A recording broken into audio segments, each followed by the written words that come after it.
हमारी HVAC की field में जो एसी टेक्नीशियन बनने के लिए 1 साल का डिप्लोमा, 2 साल का डिप्लोमा या 3 साल का डिप्लोमा किया जाता है एयर कंडीशनिंग की फील्ड में, उसको करने में क्या हमें वाकई को फायदा होता है?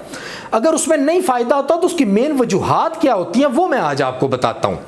हमारे जो एसी की फील्ड के ट्रैक होते हैं वो 2 ही ट्रैक होते हैं। एक बच्चा क्या करता है, मैट्रिक के बाद डिप्लोमा करने की कोशिश करता है, 1, 2, 3 साल का कोई भी डिप्लोमा करने की कोशिश करता है, फिर उसके मुताबिक आगे अपनी जिंदगी को चलाने की कोशिश करता है। और दूसरे बच्चे वो होते हैं जो उस्ताद शागिर्द से कहीं ना कहीं से थोड़ा बहुत काम सीखते हैं, फिर उसी बेस के ऊपर अपने मुल्क में रहते हुए कोई काम शुरू कर देते हैं, या उसी बेस के ऊपर बाहर के मुल्क में चले जाते हैं, या बाहर के मुल्क में कोई चाचू मामू बैठे होते हैं जो अपने रिश्तेदार को पाकिस्तान में से बुला लेते हैं, उसको काम नहीं आता होता और वहां पे जाकर उसको थोड़ा बहुत काम सिखाने के बाद वो बच्चा जो है मार्केट के अंदर काम शुरू कर देता है। तो ये 2 ही माइंडसेट होते हैं हमारी एसी की फील्ड में।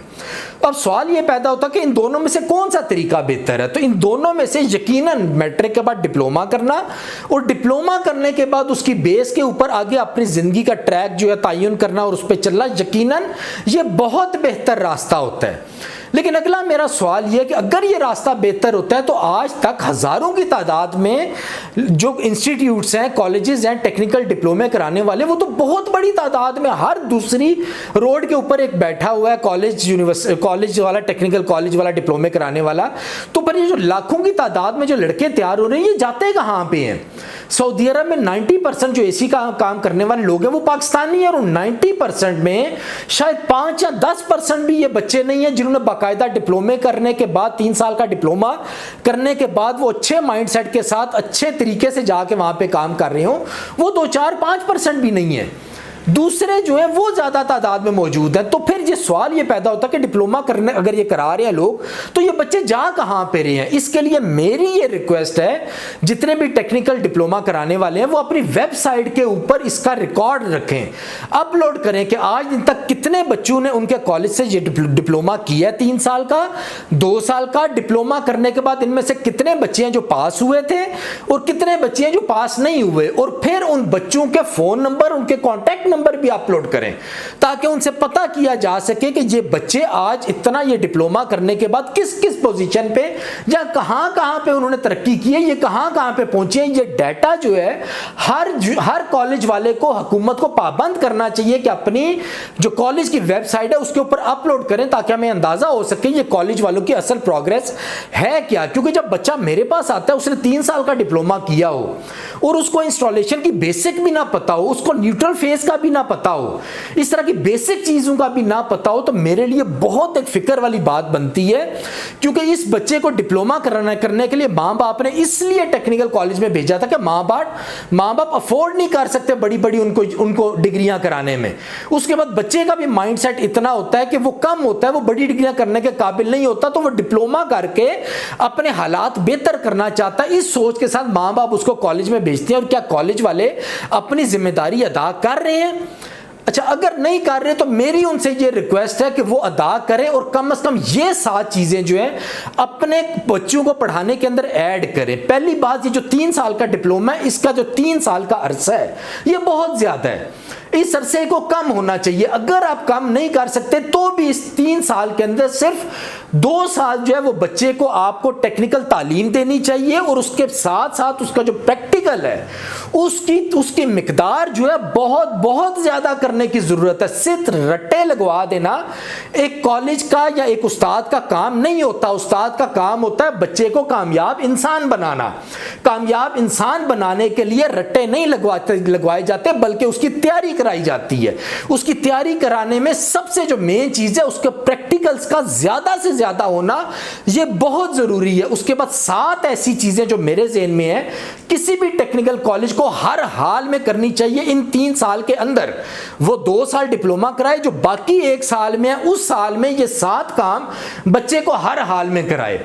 उनमें सबसे पहले यह कि बच्चे को क्रिटिकल थिंकिंग, उसको सोचने का तरीका आना चाहिए कि उसने जब कहीं पे काम सीखने के लिए जाना है तो क्या क्या शर्तें तय करनी है, किस तरीके से काम सीखना है और क्या क्या काम सीखना है। अगर उसने बाहर के मुल्क में अरब में जाना है तो अरब में क्या क्या काम होता है वो टेक्निकल कॉलेज वालों को पता होना चाहिए और उसके मुताबिक बच्चे को वो गाइडलाइन दें। अच्छा, उसके बाद अगर बच्चे की नौकरी करते हुए कहीं पे लड़ाई हो जाती है, अब उसने स्टेप बाय स्टेप किस तरह उसने फैसले करने होते हैं। अगर उसने जाके एक कंपनी छोड़ के स्विच करके दूसरी कंपनी में जाना है तो क्या स्टेप बाय स्टेप वो रास्ता इख्तियार करेगा तो वो सही फैसला कर सकेगा। जब कभी उसको मुश्किल आएगी तो उसने किस इंसान से उसने मशवरा करना है। इस तरह की थिंकिंग, जब भी कोई मसला आता है सोचना उसने किस तरीके से, इस बारे में उसको प्रॉपर गाइडेंस दी जाए। इसके बाद बिजनेस किस तरह किए जाते हैं। जब वो यहां से आपके पास से डिप्लोमा कर लेगा तो अपने मुल्क में रहते हुए कोल्ड स्टोरेज रूम का अगर बिजनेस करना चाहेगा तो कैसे होगा, अगर कोई सर्विस सेंटर खोलना चाहेगा तो कैसे खुलेगा, अगर कोई वर्कशॉप खोलना चाहेगा तो कैसे खुलेगा, अगर कोई भी और इंपोर्ट एक्सपोर्ट का एसी के रेफ्रिजरेंट उसने इंपोर्ट करने हैं चाइना से, उसका बिजनेस कैसे होगा।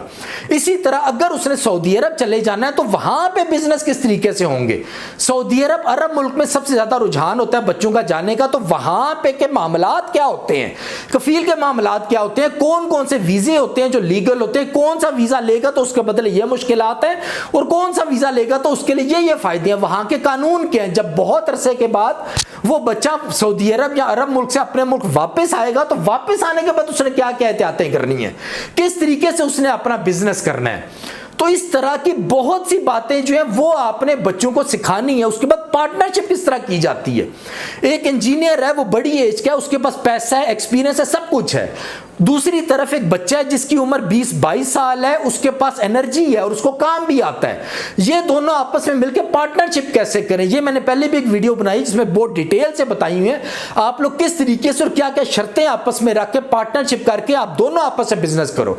क्योंकि एक आदमी के पास एक्सपीरियंस मौजूद है, पैसा मौजूद है, दूसरे बच्चे के पास बहुत ज्यादा एनर्जी और काम भी उसको आता है। इसके बाद अगला पॉइंट ये है कि ये जितने भी टेक्निकल कॉलेज वाले हैं, ये जितने फॉरेन में मौजूद एक्सपीरियंस लोग होते हैं ना, जिन्होंने वहां पे अपनी जिंदगियां गुजारी होती हैं, और पाकिस्तान के अंदर भी जिनको बहुत लंबे लंबे अरसे हो गए हैं काम करते हुए, जिनके एक्सपीरियंस है, इन दोनों लोगों को जो बाहर मौजूद है उनको भी और जो यहां पे पाकिस्तान में मौजूद है इनको भी बुला के अपने कॉलेज के अंदर वीकली, मंथली या कुछ भी कोई भी टाइम रख के इनको बुला के बच्चों को इनसे लेक्चर दिलवाया करें। बच्चे इनसे क्वेश्चन आंसर्स किया करें कि बाहर के मुल्क में क्या होता है, बिजनेस कैसे होता है, इन सब चीजों के बारे में बच्चे उनसे क्वेश्चन किया करें। ये चीज सबसे पहले आप लोग करें। तो ये जो तकरीबन 6-7 चीजें मैंने बताई हैं, हर यूनिवर्सिटी वाले को, हर टेक्निकल कॉलेज वाले को 2 साल का डिप्लोमा कराने के बाद अगला पूरा साल या कम से कम 6 महीने इन चीजों की तालीम उनको देना जरूरी है। उसके बाद टीचर जो हैं, अगर वो कॉलेज में उनको पढ़ा रहे हैं तो उनका काम है कि बच्चों के लिए जो फैक्ट्री हैं अपने मुल्क में, बड़ी बड़ी कंपनियां लगी होती हैं, उनका प्लांट लगे होते हैं, उनके विजिट कराना, उनको जाके दिखाना, कंपनियों से तय करना। उसके बाद कंपनियों के अंदर जो है इंटर्नशिप के लिए उनके लिए मौके पैदा करना कि जैसे वो डिप्लोमा कर रहे हो, साथ साथ उन कंपनियों के अंदर भी कोई बच्चा 2 महीने के लिए, कोई बच्चा 3 महीने के लिए, कोई बच्चा 6 महीने के लिए वहां पे रोजाना की बुनियाद पे वहां पे जाया करे, उनके लिए काम भी करे और उनसे सीखे भी। तो ये सारे मामलात करने से आप बच्चे को एक काबिल बच्चा बनाएंगे। अब ये जो आप इंस्टीट्यूट खोलना या एक उस्ताद होने का जो हक अदा करना होता है ना, अब आप इनका ये हक अदा करेंगे अगर आप इस तरीके से इनको ट्रेंड करेंगे।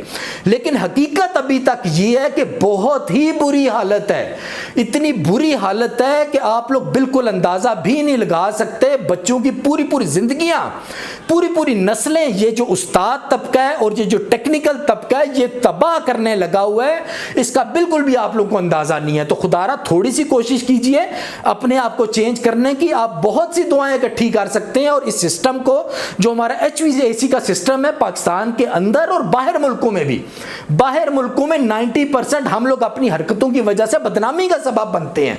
लेकिन अगर आप कॉलेज, वो जगह जहां पे उस्ताद और ये जो कॉलेज का इदारे होते हैं, ये अगर मिलकर थोड़ा सा अपने आप को चेंज करेंगे और यहां से ट्रेंड होने वाला बच्चा जो है वो पाकिस्तान के अंदर भी जहां पे जाएगा वो अच्छे माइंडसेट को होगा, अच्छे तरीके से काम करेगा और अपना आपके इदारे का भी नाम रोशन करेगा। और जब यही बच्चा बाहर के मुल्क में जाएगा, अच्छे तरीके से काम करेगा, अच्छा माइंडसेट के साथ होगा, अच्छा उसके पास नॉलेज होगा, R32 के बारे में नॉलेज होगा, उसको दूसरी चीजों के बारे में नॉलेज होगा, तो वो बाहर जाके भी अपने मुल्क के लिए इज्जत का सबब बनेगा। तो आज के लिए इतना काफी है, तो हमें याद रखिएगा। अल्लाह हाफिज।